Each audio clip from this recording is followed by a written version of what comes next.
नेहरू गांधी परिवार की शहजादी एक पार्ट टाइम पॉलिटिशियन हैं, जो सिर्फ चुनाव के समय ही बरसाती मेढक की तरह बाहर आती हैं। कैसे, आइए बताते हैं। साल 2022 यूपी विधानसभा चुनावों के दौरान राहुल गांधी की बहना को प्लेट में सजाकर चुनाव प्रभारी जैसा बड़ा पद दे दिया गया। ऐसी बड़ी जिम्मेदारी मिलने के बाद तो आमतौर पर कोई भी नेता पार्टी को जिताने के लिए जी जान लगा देता, लेकिन मैडम का ध्यान तो चुनाव से ज्यादा बर्थडे पार्टी में लगा हुआ था।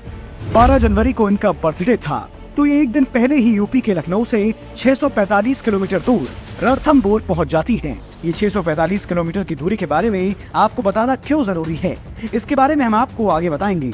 तो दीदी 11 जनवरी को लखनऊ से रणथंभौर पहुंचती हैं और रणथंभौर के महंगे आलीशान होटल शेरबाग में रुकती हैं, जिसका एक दिन का किराया लगभग 70,000 रुपए के आसपास है। लेकिन उसी 11 जनवरी को राजस्थान में एक ऐसी घटना घटती है जिसने प्रियंका गांधी की पार्ट टाइम राजनीति का पर्दाफाश कर दिया। उस समय राजस्थान में कांग्रेस की सरकार थी और अशोक गहलोत सीएम थे।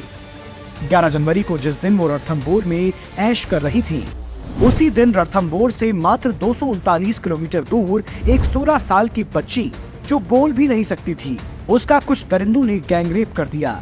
इतनी बेरहमी से उन्होंने इस काम को अंजाम दिया था कि साथ डॉक्टरों ने 3 घंटे तक उस बच्ची का ऑपरेशन किया।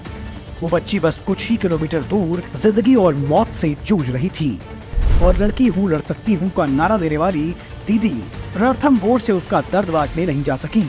जनता प्रियंका गांधी के खिलाफ विरोध प्रदर्शन करती रही, लेकिन दीदी के कानों पर जू तक नहीं देंगी, क्योंकि उस बच्ची का दर्द बांटने से ज्यादा जरूरी था बर्थडे एंजॉय करना।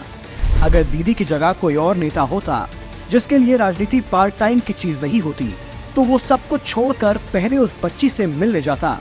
असल में ये भाई बहन पार्ट टाइम पॉलिटिशियन ही हैं।